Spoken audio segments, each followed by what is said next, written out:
Hi, my name is Dr. Rebecca Jarman.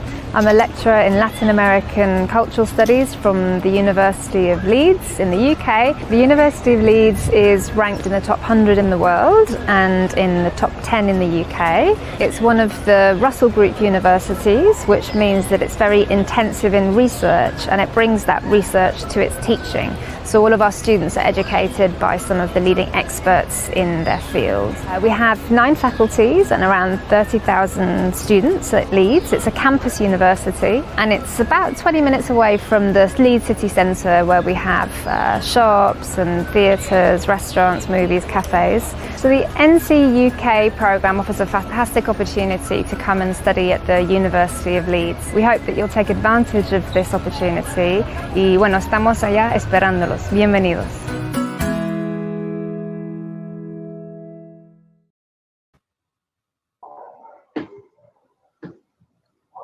Hi everyone, welcome to our UPC-NCUK webinar Personal Branding, Being Yourself Online.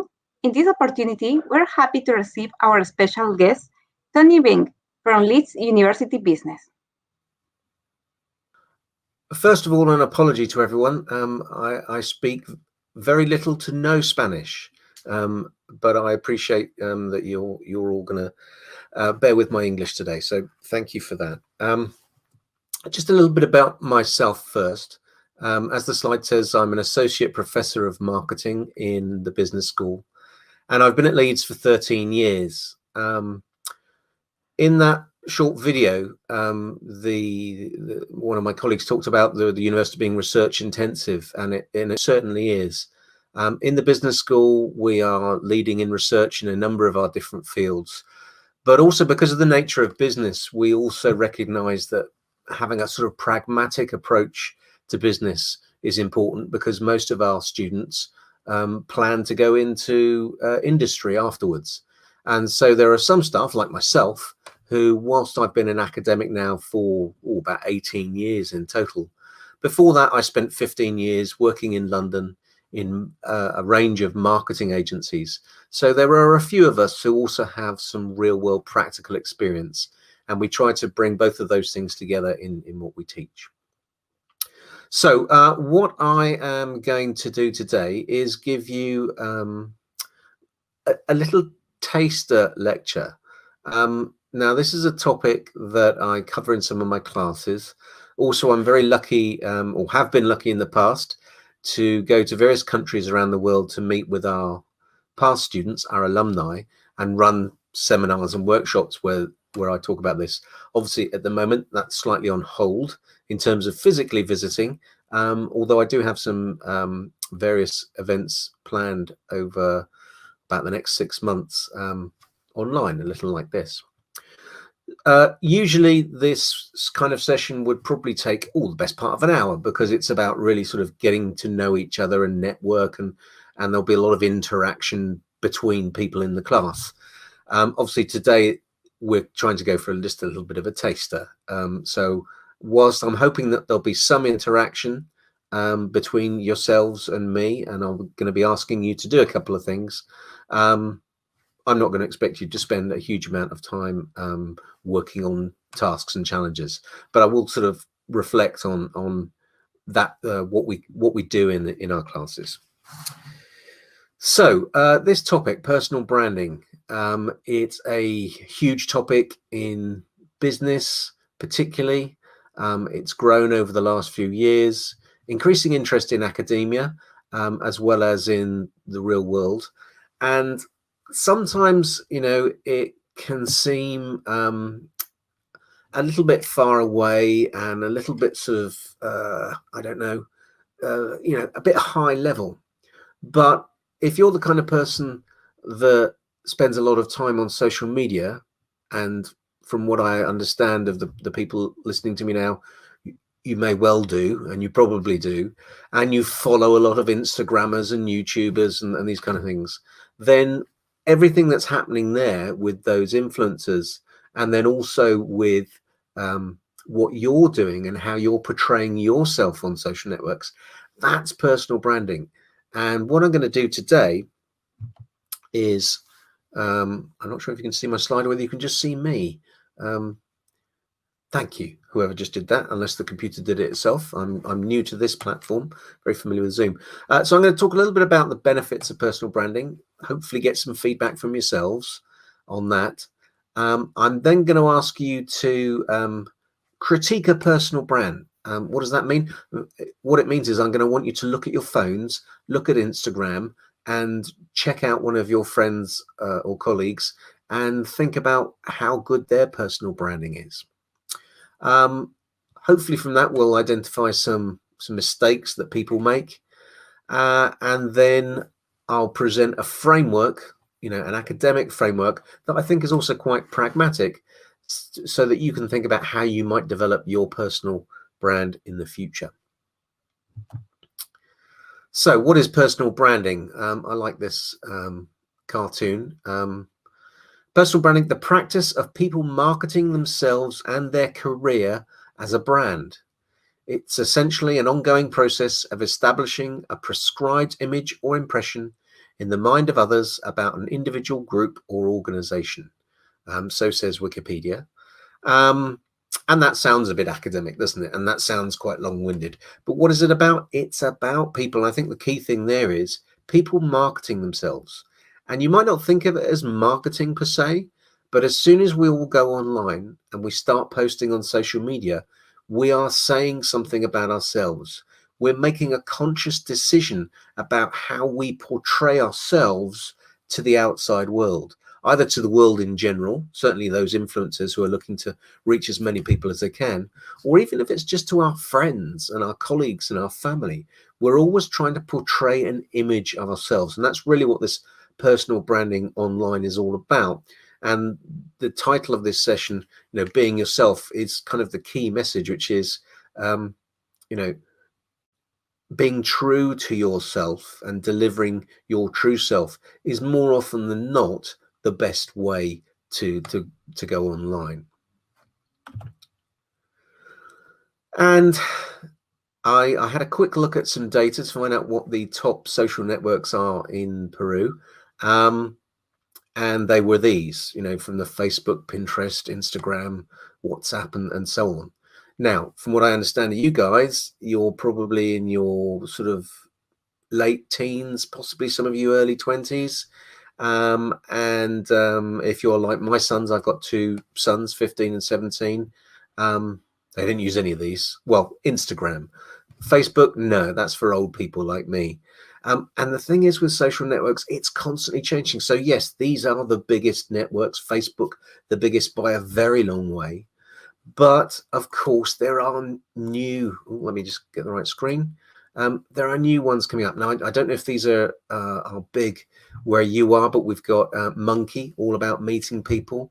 House Party, the clapping hands, ways of getting you and your friends together. TikTok, the symbol actually is for the Chinese name of it, which is Douyin. We've got Snapchat, we've got Twitch, and there are others. New networks all the time.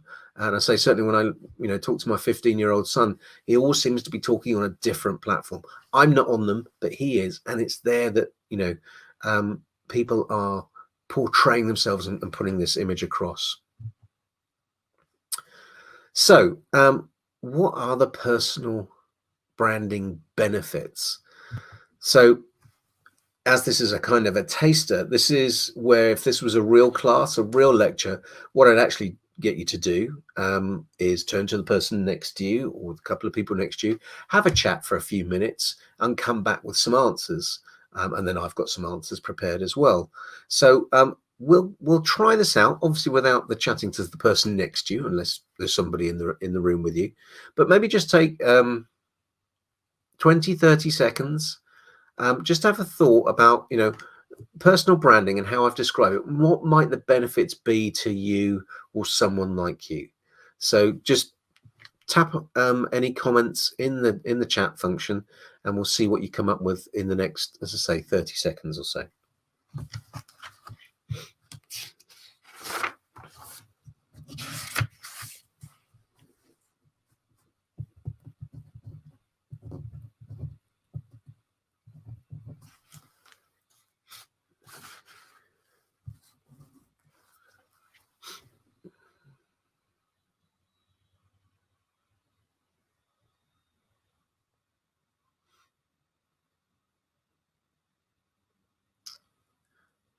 Who's going to be first to put some comments? Oh, no, maybe I'm looking at the wrong thing here.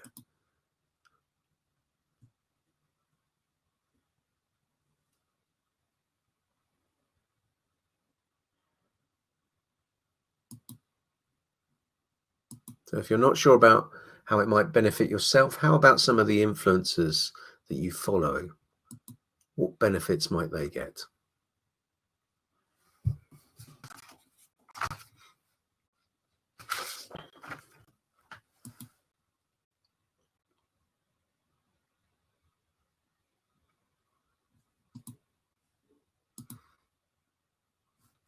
Okay, so this is that moment when, as a lecturer, I wonder whether anybody's still listening to me. I'm sure you are, but also this is what you find with cultural differences around the world. Sometimes people are a little hesitant when there's a stranger talking to them and asking them to do things. So thankfully, I do have some answers myself here. So some of the benefits of personal branding. Now, some of these might sound sort of a little bit sort of beyond your reach yet if you haven't really started a career, but I think they're still very relevant. I mean, the first few ones: standing as a thought leader, demonstrating expertise, exerting influence over readers or viewers. That's what influencers do. That's what those people that many of us follow to learn about fashion or to learn about music or gaming or whatever it might be. Those people that we follow, that's exactly what they're doing, and they're created that personal brand to make sure they have that position as a thought leader. And the more followers they get, the more they can charge other brands, for their opinions. Before too long, you'll be getting to the part of your life where you'll be looking to start and establish your career, and what you say about yourself on social media will be a part of that. Particularly things like LinkedIn, which possibly isn't that important to you yet, but once you start going for jobs, people will look you up online and see how you portray yourself. Obviously, if you're an entrepreneur, your brand is your company's brand, but also when you're working for another company, what you say about yourself benefits the brand. And it's not just about business and careers, it's about your social life as well. A lot of people are looking to the net to make friends, keep friends, make special friends, or just express yourself. And that's what having a strong personal brand can do for you. So I'm going to ask you to get a little bit more interactive now. So thinking about your personal brand, or perhaps rather about one of your friends or contacts. So what I'd like you to do, and I'm going to give you a couple of minutes for this, I would like you to get out your phone, look up on Instagram, Snapchat, Facebook, whatever networks you use, look at one of your friends, one of your contacts on there, and just have a think about what is that person saying about themselves? What are they posting? How does it make you feel about them? Okay, so just spend a couple of minutes looking at individuals and trying to identify, how does it make you feel about them? Are they doing a good job or not in projecting an image about themselves? And what is that image?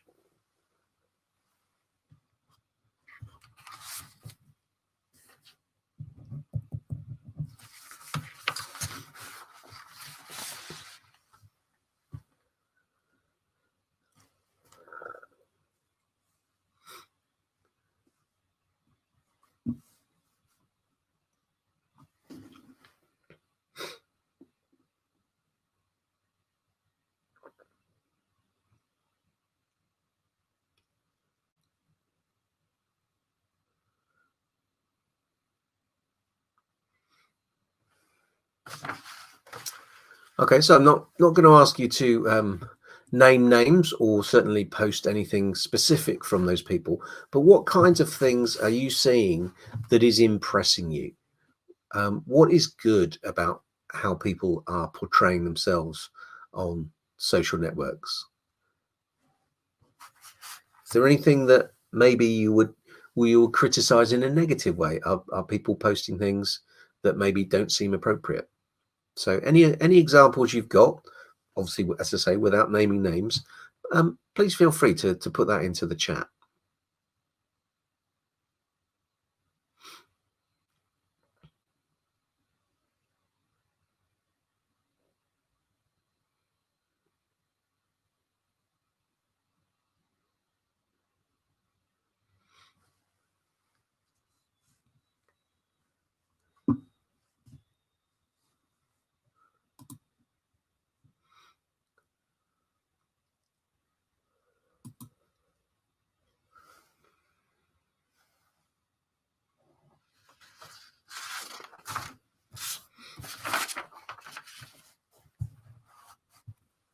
Okay, does anybody want to share anything in the comments? It's Friday afternoon here, but it's obviously Friday morning where you are, so perhaps we're ready for the weekend already.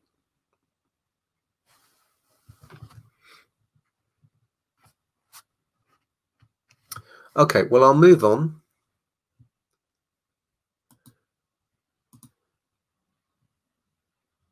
So, we'll use this as the taster example, if you like. So what I'd be expecting now is, again, if it was in a live classroom, then I would be looking to go around the room and ask people, okay, what did you find? And can you give me an example? What has impressed you and what might be improved? Let's think about what you might have found in terms of some of the mistakes that people commonly make when it comes to personal branding online. First of all, we talk about insufficient branding. And you might well be able to reflect on this, that if we see somebody, say they're on Instagram, and they don't have many followers, they have 30, 40 followers, we kind of think, I wonder what's wrong with that person. Well, why is nobody following them? Not necessarily a good thing to think, but it's how people do tend to judge those people who are online. And certainly some of the people that we follow for expertise and advice, we look for the people who have lots of contacts. So sometimes you need to think about, how can I increase my contacts? Perhaps you found that some people don't post very often, so this low volume of content. If you're the kind of person that only posts once every couple of weeks, whereas other people are posting every day, 10 times a day, then again, you're not really getting your brand out there and heard enough. Depending on the network, your profile might be a problem if you don't have enough information in there. Now, when you start to use LinkedIn, there's a huge amount of information you can include and which people expect you to include.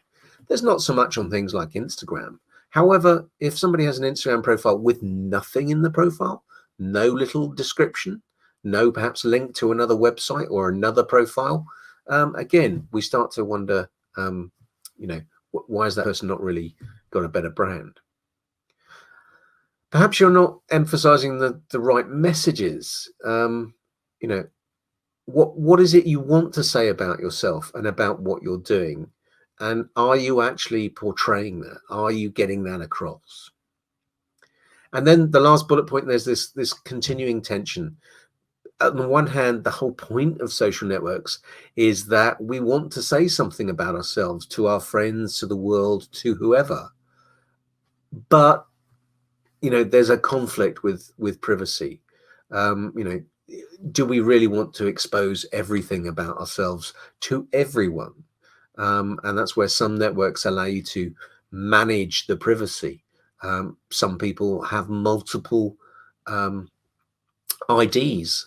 I know, again, for example, my 17-year-old has got at least 3 Instagram IDs, only 2 of which I've got access to. He won't tell me what the other one is because he likes to manage his friends. That links through into what we talk about, misdirected branding. So poor choice of language or image. So, the language you're using, is it appropriate for whoever you're talking to? Now, if you're just talking to your friends, the chances are that you all speak in a very similar kind of way. But once you start to get more into a professional career and talking with people from different areas and different age groups, then you may need to change the language in order to to be understood. Inconsistent content from your friends. They're your friends, but perhaps they post pictures or content that you really wish they hadn't done. And some of the networks don't really allow you to manage what other people post about you. Facebook, for example, if somebody is your friend on Facebook, they can post an image, tag you in it, and you can't do anything about it, certainly not in the short term. Segregating audience, I talked about. If you've got one side of your life which is full of parties and fun and dare I say silliness, which is fun with your friends, but then you go into a professional environment and people are saying, why is that picture of you on there? What were you doing there? You have to think about how do you keep those audiences separate, if indeed you do. And I talked about this lack of control over content posted about you by other people, which perhaps you don't really have any control over. So in terms of developing your personal brand and overcoming some of those challenges, I found this framework from Keda, which talks in sort of marketing language that I understand. And whilst there's some academic stuff in there, it is a relatively straightforward way of thinking about how you might manage your own brand online. It starts with your personal brand identity. And Keda says that this is derived from two sources of capital. This is sort of things that you own. One is your social capital. And this is, who do you know? And more than that, it's who do you know and who do they know and who do they know? The broader and stronger your network, the more social capital that you have, which is why quite often, certainly in the professional world, people are always trying to extend their network and make new connections. The other side of this is in terms of cultural capital. And this is what you know, it's what you've learned, it's your skills. And of course, that will develop over time. We can always develop new skills and new knowledge. Some of it just comes from who you are. I think wherever I've been in the world, no matter what political systems there are always people who are, being very British, I would say, posh. There are always people who are the upper classes. They were born in the right place to the right family. They went to the right schools, all of those kind of things. So they kind of have that just for being who they are. The rest of us, and I certainly include myself in this, we have to earn that cultural capital. We have to go and establish our knowledge. We have to go and get our education. And the fact that you're tuned in today thinking about your future education shows that you're thinking about how you might develop your cultural capital. The second stage of this is personal brand positioning. This is kind of what you do. Here we start to get some of those academic sounding words. So impression management in terms of artifactual displays. It's what you do. So it's which social networks are you on? Are you on the right social networks for the people you want to impress? So if I was 17 again, and I wanted to impress other 17-year-olds, I wouldn't be on Facebook. I'd be on Instagram. I'd be on Snapchat. I'd be on YouTube. I'd be on other networks that I'm unfortunately at 53, I'm not really aware of. So which networks are you on? What else do you do? Do you blog? Do you have opinions? Do you have your own website or own pages? How much do you actually do online? Because of course that drives what you're saying about your brand.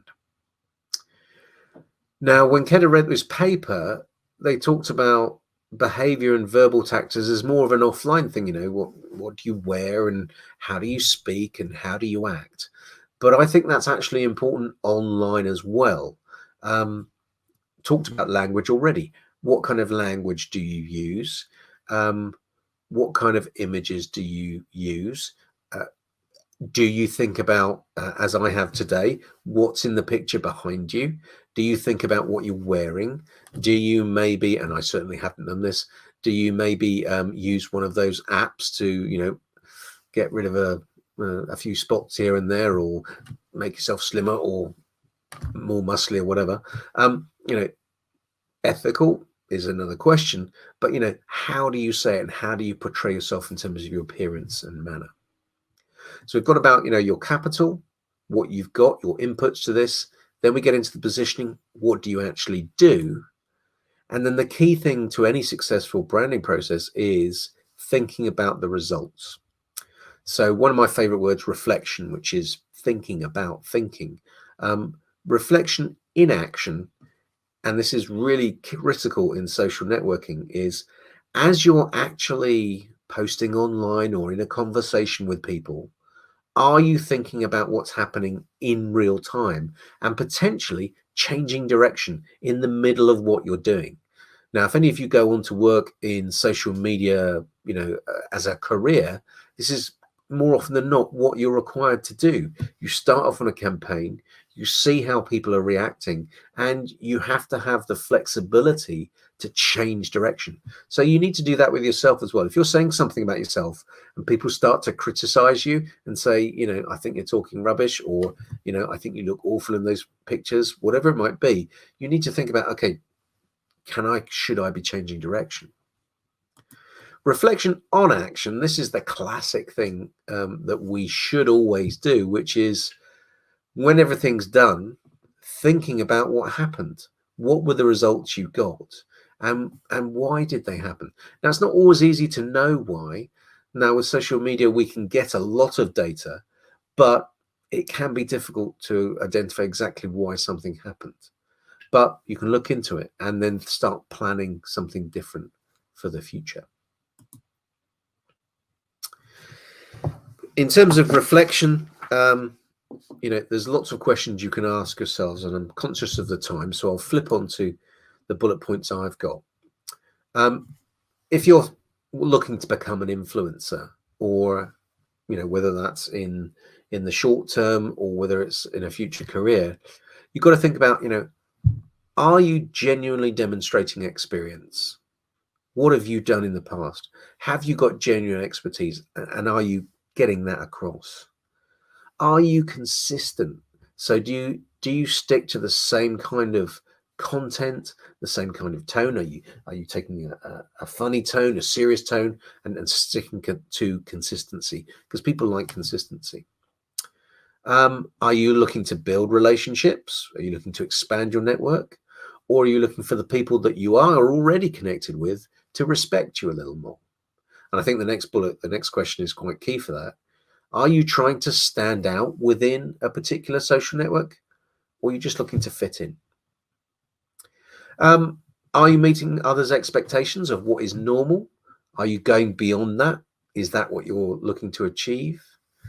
And are you in line, and I've got here with the corporate brand, but say, for example, you're involved in a discussion group about football.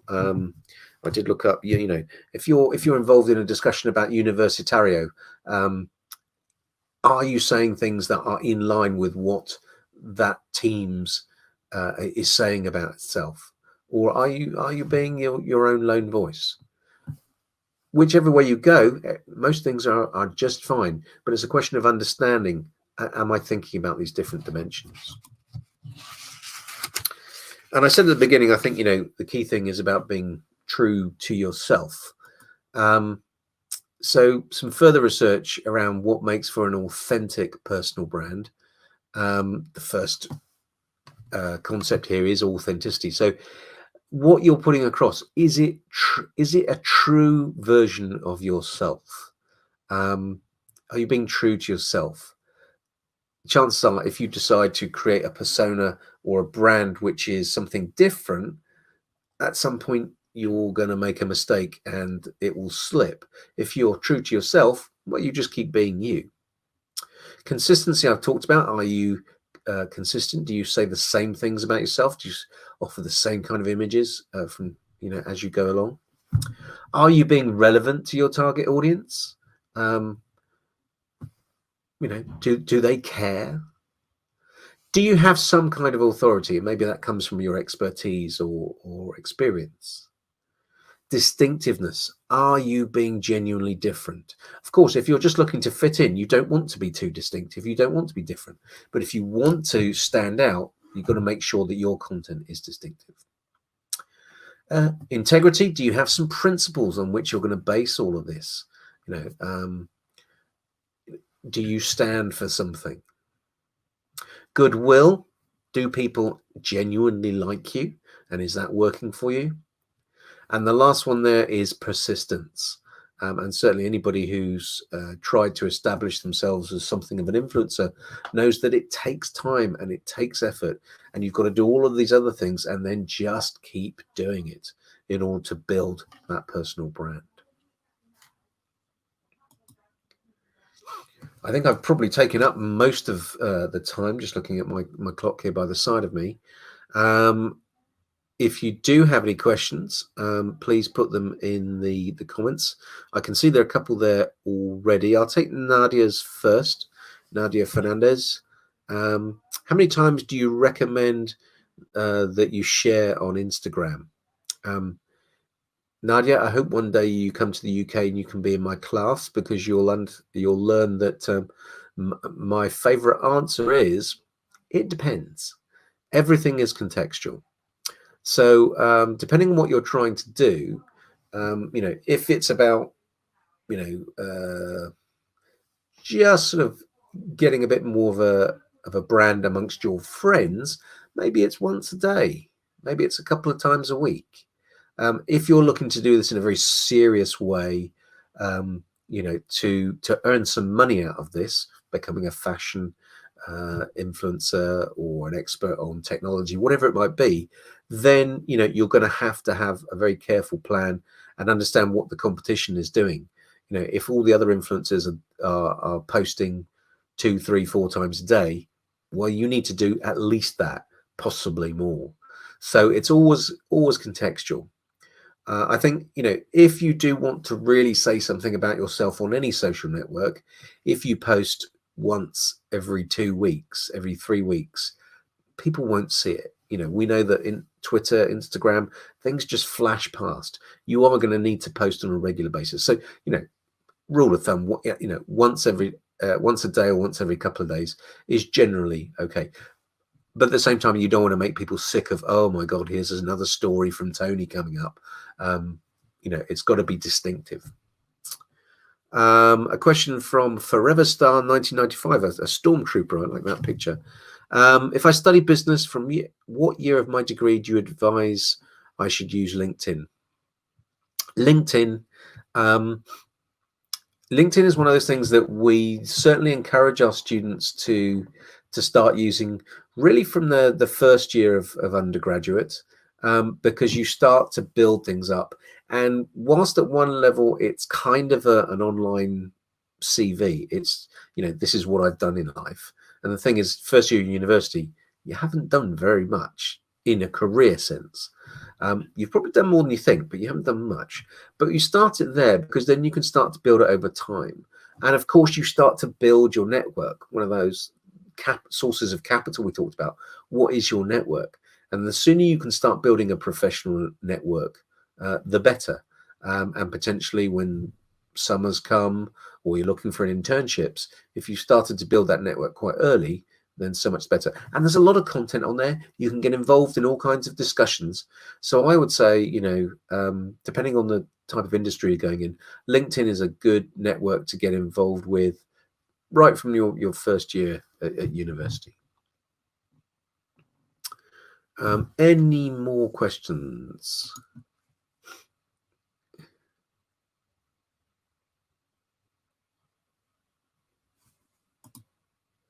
Okay, I think that's probably all we're going to get.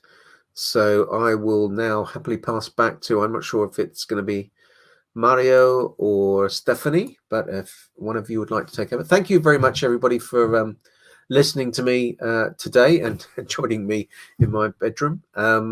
Hopefully one day I'll get to join you in a lecture theatre, whether that's in Leeds or wherever you are. And good luck with all of your education in the future.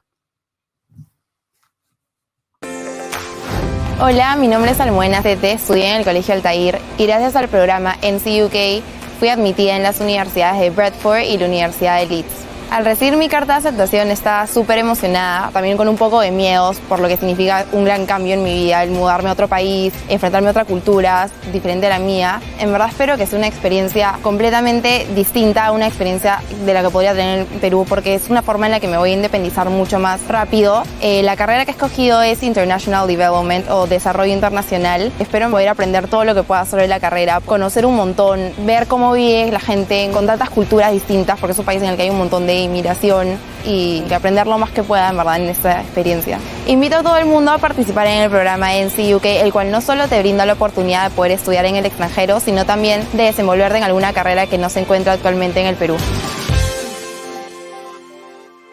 Mi nombre es Patricia, yo soy coordinadora del programa de NCUK. Estaba agradeciendo a Tony por tan increíble presentación. Ustedes acaban de ver, Almudena ha sido nuestra alumna en el año 2018 y ella hizo el programa de International Foundation Year en el track de Business y con las notas que sacó, ella pudo entrar directamente a la Universidad de Leeds. Esta universidad está ubicada dentro del top 100 a nivel mundial y tiene carreras muy interesantes. Pueden explorarlas en la página web de Leeds o en la página web de NCUK. Pero bueno, el día de hoy quiero contarles cómo ustedes pueden acceder a estas universidades tan top como lo es la Universidad de Leeds. En este caso, para ingresar a una universidad en el Reino Unido es necesario tener un qualification mayor al de estudios secundarios locales peruanos. Es decir, se tiene que postular con A-levels, con un grado de bachillerato internacional, y sabemos que en el Perú no todos los colegios lo ofrecen. Entonces, NCUK trae la solución para todos ustedes que quieren estudiar en el extranjero, especialmente en el Reino Unido. Voy a proyectar mi pantalla. Listo. Bueno, como les comentaba, UPC-NCUK es la mejor ruta para ingresar a universidades top en el Reino Unido. La UPC ha sido la primera universidad en Latinoamérica en ser escogida por NCUK para ofrecer este camino para el British Higher Education System. Esta es una foto de la primera promoción de alumnos en el 2018. Muchos de ellos ya están en UK estudiando las carreras de sus sueños y ahora les voy a contar cómo es que ustedes van a poder lograr lo mismo. Los beneficios del programa de hacer el International Foundation Year es que ustedes tendrían el estilo británico de enseñanza desde su primera clase en los salones de UPC. Es decir, la metodología que se usa para este programa es metodología británica, con sílabos y mallas curriculares, todo británico de universidades de allá, para que se preparen lo mejor posible para cuando vayan a estudiar al extranjero no sea un choque nada fuerte, la verdad. Se trata de ofrecerles la mejor preparación para que estén listos para sobresalir. Otro súper gran beneficio del programa es que tienes acceso a más de 4.000 programas o 4.000 carreras en universidades en el Reino Unido. Esas son muchísimas opciones. Hay carreras que no se ofrecen en Perú. Y bueno, estas 4.000 carreras las pueden encontrar en la página web de NCUK. Les animo a que entren y que revisen porque en verdad están muy buenas todas las opciones.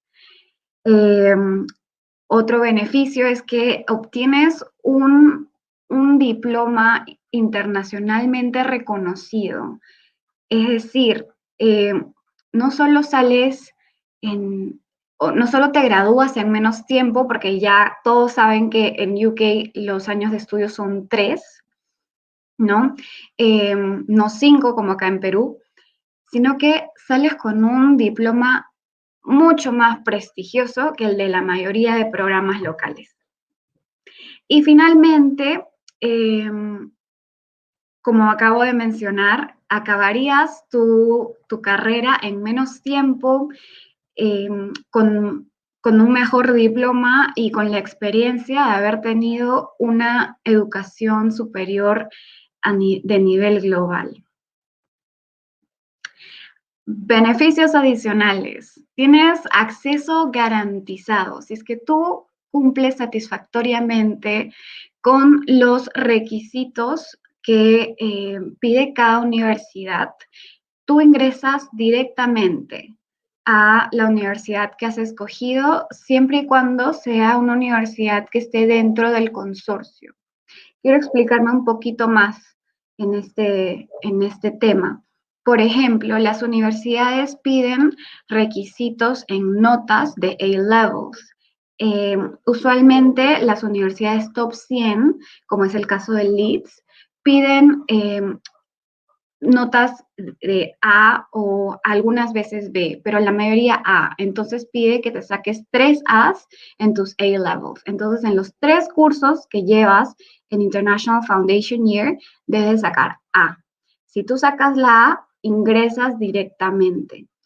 Obviamente se tiene que hacer un proceso de postulación a través de la plataforma UCAS, pero nosotros te ayudamos en todo el proceso para que ingreses directamente y no tengas que pelear por un cupo como muchas personas lo hacen.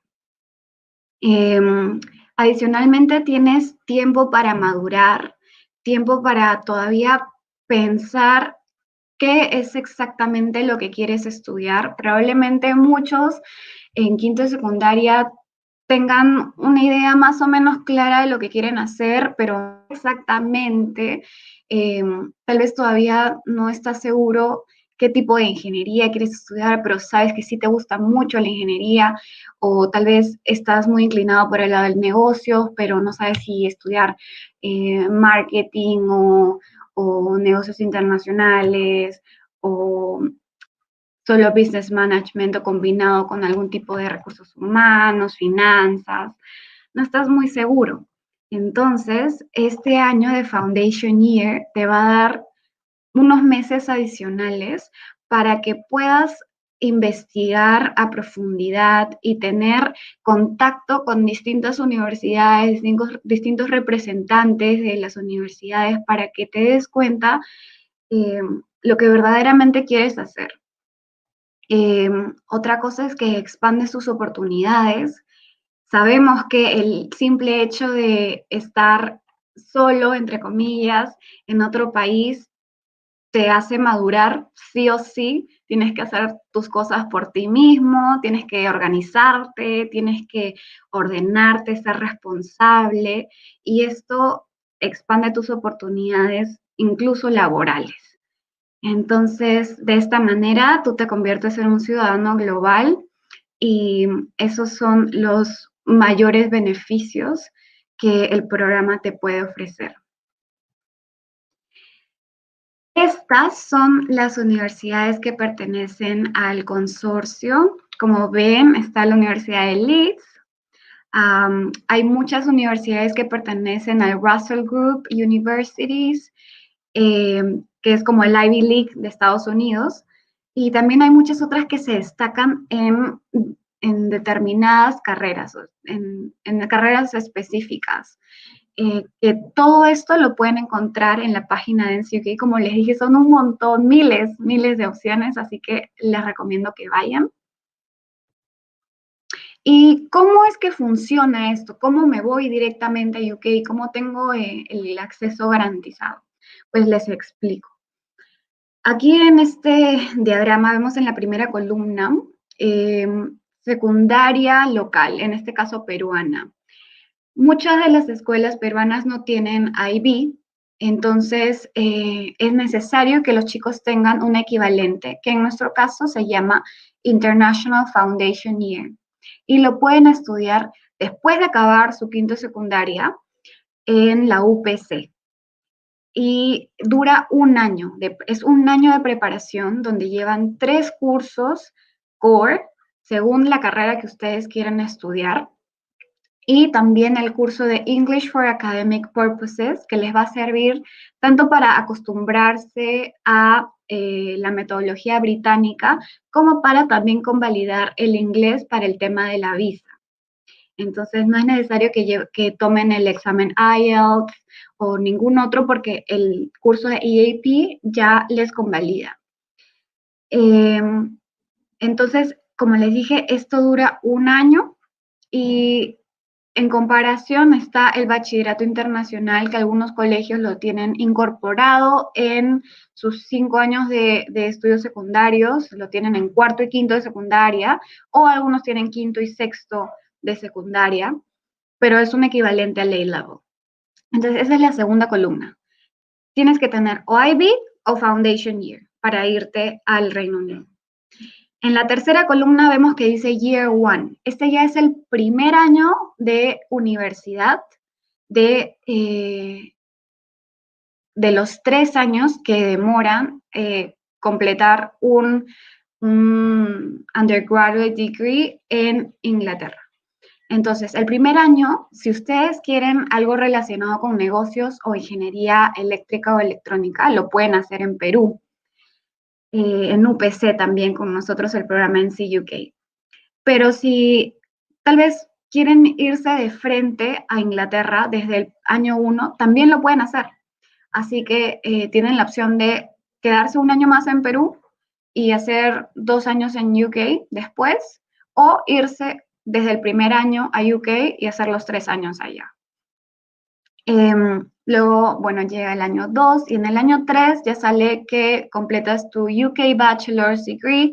Y por si no lo sabían, en UK la mayoría de programas de Masters dura un año. Entonces, en el año 4, opcional, tienen la opción de hacer el Master's Degree. Nuestros pathways. Como les mencioné en el diagrama pasado, tenemos el International Foundation Year, que es el equivalente al IB o A-Levels.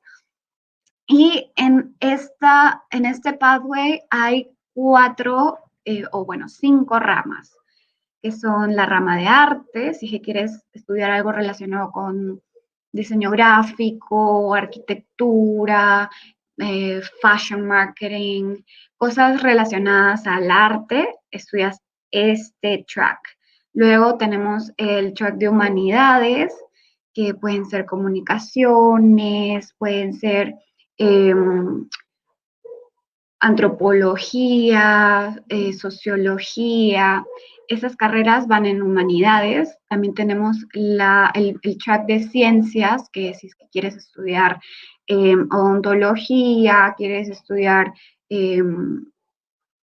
biología marina, quieres estudiar medicina, puedes estudiar el track de ciencias. En el track de business están todos los cursos de negocios, marketing, finanzas, recursos humanos, en fin, innovación, entrepreneurship y demás. Y en ingeniería también están todas las ingenierías. Si tú quieres estudiar ingeniería civil, ingeniería eléctrica, electrónica, mecánica, aeroespacial, todas las ingenierías habidas y por haber, este sería el track que deberías llevar. Entonces, según la carrera que tú quieres estudiar, vas a llevar un track de estos 5. Y una vez que termines el Foundation Year, como les dije, pueden ir de frente a estudiar a UK, o también pueden hacer el programa de International Year One, que aquí mencionamos que está dirigido para alumnos que hayan completado el IB, has salido o sales este año del colegio y has terminado tu bachillerato internacional, pero aún no estás listo o sientes que quieres quedarte un año más en Perú, puedes hacer con nosotros el International Year One. Te convalidamos todo el IB y de frente haces el primer año de universidad en UPC con el programa NCUK. o los chicos que también han terminado el Foundation Year y se quieren quedar un año más en Perú, entonces harían también el International Year One. Y aquí pueden escoger 3 ramas, que son la rama de Business Management, la rama de Electrical and Electronic Engineering y la rama de Mechanical and Manufacturing Engineering. Estas 3 ramas no es que se limiten solamente a estas 3 carreras, no es que si es que eliges Business Management, te tienes que graduar sí o sí de Business Management, no. En realidad puedes hacer un poco de combinación con marketing. Obviamente tiene que estar muy, muy relacionado porque ya es el primer año de carrera, ¿no? Pero tiene que estar relacionado con estas subject areas. Y como les dije, todo esto todos estos cursos que llevarían serían con malla curricular británica, todo obviamente en inglés, y son cursos que se convalidan por completo cuando van al Reino Unido. O sea, se convalidaría todo el primer año y ya solo quedarían 2 años para que ustedes terminen su bachiller. Estas son algunas estadísticas de las que nos sentimos muy orgullosos, la verdad. Más del 90% de los alumnos en NCUK entran a su primera opción de universidad. Más del 70% de nuestros alumnos progresan a universidades del Grasser Group y más del 85% ingresan a universidades top 100 a nivel mundial, ya sea en carreras específicas o en general, como universidad. Información adicional, como dije previamente, tener un nivel de inglés avanzado o intermedio, un mínimo un B2 es necesario para poder empezar el programa, ya sea Foundation Year o International Year One, porque todas las clases son impartidas en el idioma inglés. Este programa solo se dicta en el campus de Monterrico.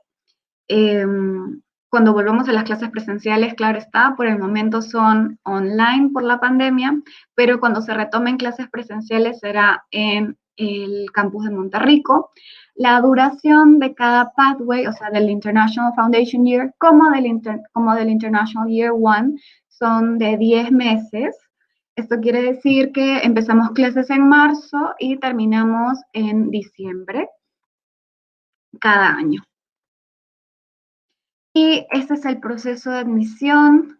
Se los voy a dejar ahí, pero en realidad, si es que están interesados en el programa, yo les voy a dejar el contacto de Rodrigo Matos, que él es el asesor de admisión, les puede guiar en todo el proceso para que ustedes puedan ingresar a este fantástico programa en la UPC y puedan llegar a estudiar en una universidad del extranjero top y estén muy bien preparados para que no solamente ingresen y les vaya más o menos, sino que de verdad estén muy bien preparados con una base sólida y les vaya excelente, como a la gran mayoría de nuestros alumnos en NCUK. Entonces, si es que tienen preguntas, por favor, mándenos un email a upc-id@upc.pe. Y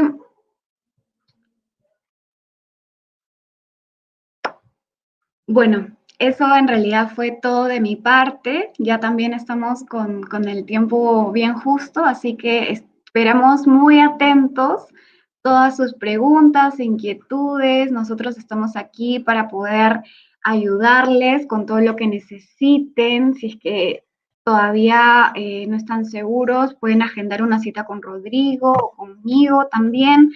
Tenemos info sessions todas las semanas, así que pueden escribirnos, solicitar una info session, conversar sobre cuáles son sus sueños, metas a futuro.